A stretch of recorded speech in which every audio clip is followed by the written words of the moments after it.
कुचल दिया जाए, ख़त्म कर दिया जाए। जैसे हमारी सरकार बनी 2015 में, 2016 में इन्होंने शुंगलू कमेटी बिठाई, लॉस नहीं हुआ, तो फिर आप क्यों गिरफ्तार करके लाए हो?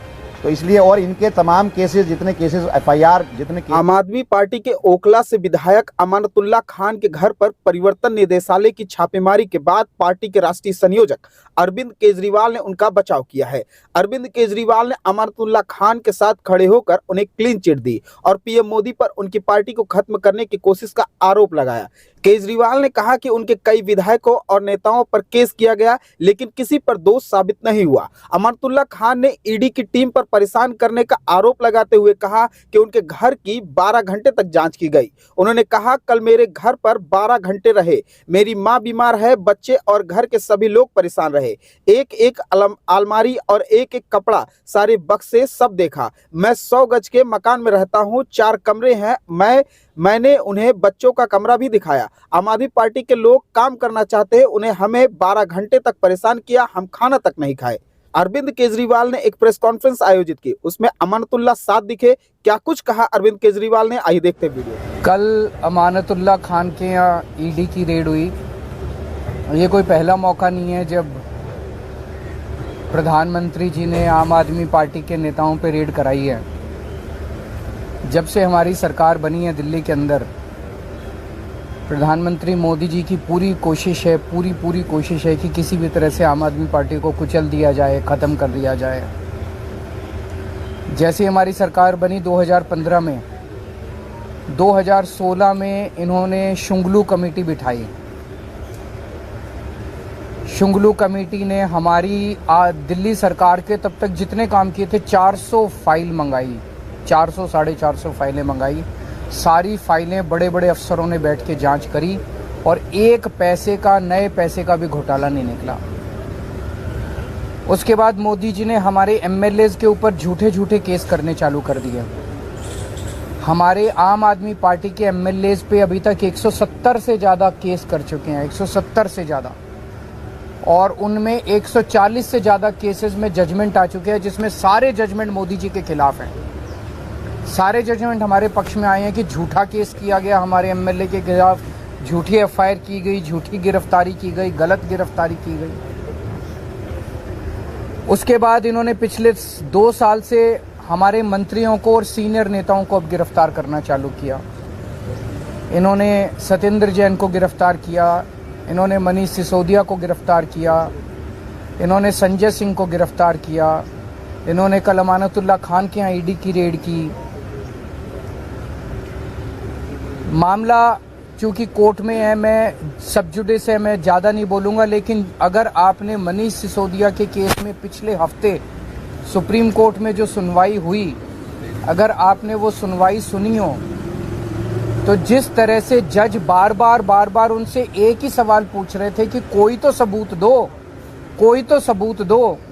इन लोगों के पास एक भी सबूत नहीं था मनीष सिसोदिया के खिलाफ। तो इसका मतलब सारे के सारे केसेस झूठे किए जा रहे हैं। कल जो अमानतुल्लाह खान के यहाँ रेड हुई, वो भी एक तरह से, जिस तरह से आम आदमी पार्टी को ख़त्म करने के लिए मोदी जी की पूरी मुहिम है, उसी का एक हिस्सा है। आज तक एक नए पैसे का कहीं कोई हेरा फेरी नहीं निकली।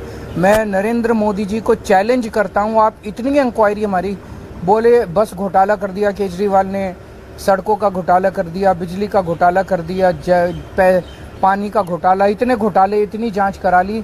एक नए पैसे का मैं चैलेंज करता हूँ, एक नए पैसे का अगर आपको कहीं कुछ मिला हो, अगर मिला हो तो आपको लगता है मेरे को छोड़ देते मोदी जी, कहीं कुछ नहीं मिला उनको। तो ये सारी की सारी जितनी जांच चल रही है, ये सारी फर्जी जांच है और उनका मकसद भ्रष्टाचार खत्म करना नहीं है। दूसरी पार्टियों के जितने भ्रष्टाचारी हैं, सारे भ्रष्टाचारी उन्होंने अपनी पार्टी में शामिल कर लिए। हमने देखा महाराष्ट्र के अंदर अभी 2 दिन पहले जिन नेताओं को चिल्ला कर मोदी जी ने कहा कि इन्होंने 70,000 करोड़ का घोटाला कर दिया, उन सारे भ्रष्टाचारियों को, जो मोदी जी की नज़र में भ्रष्टाचारी थे, उनको उन्होंने अपनी पार्टी में शामिल कर लिया। उन पे जितने केस कर रहे थे वो सारे केस खत्म कर दिए। तो भ्रष्टाचार, गुजरात के अंदर मोरबी ब्रिज गिर गया, मोरबी ब्रिज, कितने लोगों की मौत हो गई, कोई ईडी की रेड नहीं हुई, कोई सीबीआई की रेड नहीं हुई। इनके अपने राज्यों के अंदर, कर्नाटक के अंदर बताते हैं 40% कमीशन वाली सरकार, इनकी सरकार को फेमस कहा जाता था। कोई ईडी की रेड नहीं हुई उनके यहाँ, कोई सीबीआई की। बीजेपी वालों के अंदर, उनकी अपनी सरकारों के अंदर किसी तरह की जांच नहीं होती। अभी सीएजी की रिपोर्ट आई है, उसने इतने सारे इनके घोटाले निकाले हैं, कोई सीबीआई की रेड नहीं होती, कोई ईडी की रेड नहीं होती। बताते हैं ये अपने दोस्तों के इन्होंने अरबों रुपए के लोन माफ कर दिए, कोई ईडी की। तो भ्रष्टाचार खत्म करना इनका मकसद नहीं है, इनका केवल और केवल मकसद है विपक्ष के लोगों को किसी भी तरह से तंग करना। बहुत ज्यादा अहंकार हो गया मोदी जी को।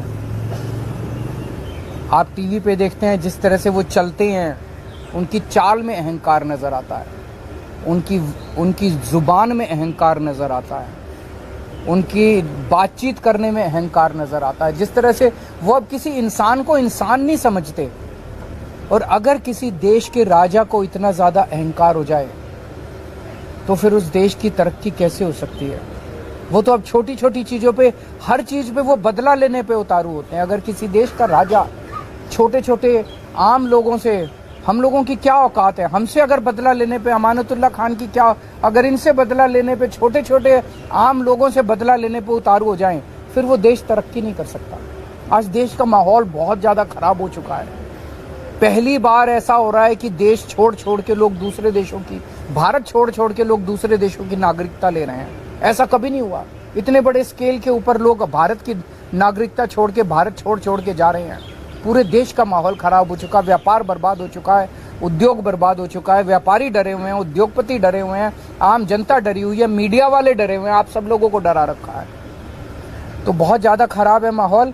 लेकिन आम आदमी पार्टी टिकी हुई है, आम आदमी पार्टी डटी हुई है। आम आदमी पार्टी देशभक्तों की पार्टी है, ईमानदार लोगों की पार्टी है।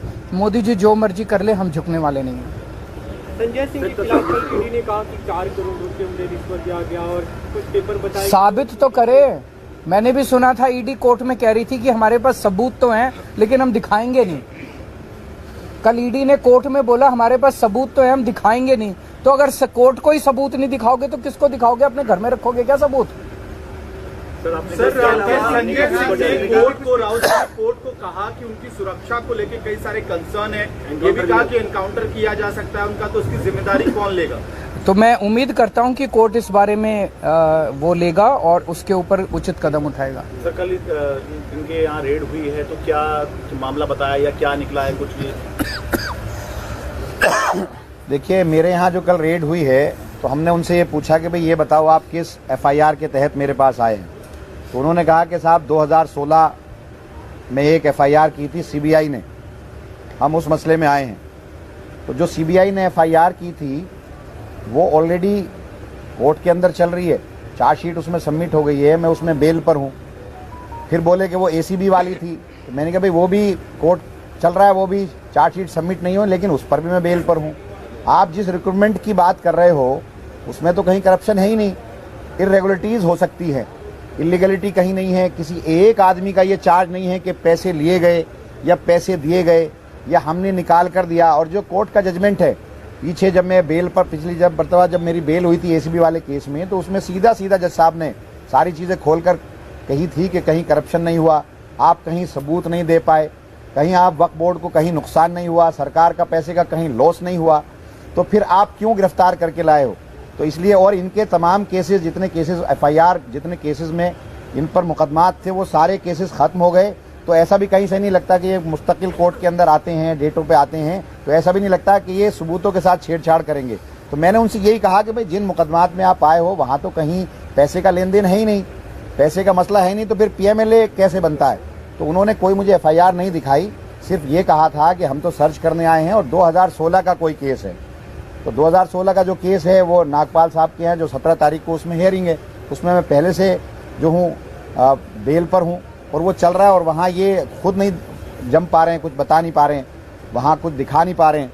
तो कल मुझे 12 घंटा मेरे यहाँ रहे, एक तरफ हमको कर दिया, सारे मेरे कपड़े, सारी मेरी अलमारियाँ, मेरी वालदा जो है, मेरी माता बीमार थी, बहुत ज़्यादा बीमार थी, उनको सांस की तकलीफ़ है, तो 3-4 मरतबा नेबुलाइज़र उनको दिया गया, वहीं पर दिया गया। तो सारे लोग परेशान थे, मेरे बच्चे परेशान थे, लेकिन ये नहीं माने। 12 घंटे रहे, एक एक अलमारी, एक एक कपड़ा, सारे बक्से दिखाए। मैंने खुद दिखाया उनको अपना मकान कि आप ये देखो, मैं 100 गज के मकान में रहता हूँ। 100 गज का मकान है, जिसमें से अंदर का जो एरिया है, कवर्ड एरिया, वो 70-80 गज का है। मेरा 4 कमरे हैं, एक कमरे में कुछ लोग बैठ जाते हैं, एक में मेरी मदर रहती हैं, एक में मैं रहता हूँ। और मैंने अपने बच्चों का कमरा दिखाया उनको, ईडी वालों को। उस कमरा 8 बाई 10 का कमरा है। मैंने उनसे कहा कि देखो ये, और इसके अंदर बंकर बेड है। मेरा बेटा 21 साल का है, मेरी बेटी 16 साल की है। तो आपको कहीं से लगता है कि हम करप्शन करने वाले लोग हैं? आम आदमी पार्टी के लोग काम करना चाहते हैं, आप लोग परेशान कर रहे हैं। तो वो खुद हैरत में थे। मैंने बेड दिखाया, बेड के अंदर कब्जे नहीं थे, बेड चू चू बोलता है। तो मैंने सारा दिखाया कि आपको लगता है कहीं से कि हम बेईमाना करने वाले हैं या हम करोड़ों कमाने वाले हैं? तो वो सारी चीज़ें थी। और वो कहते हैं हम क्या करें साहब, हम तो बस भेजा जाता है तो हम आ जाते हैं। तो इस तरह की बातें हैं। और 10-12 घंटे तक परेशान किया, बहुत परेशान किया। खाना तक हमने नहीं खाया 12 घंटे तक। सिर्फ वो मेरी एक एक चीज़ ढूंढते रहे। Thank you.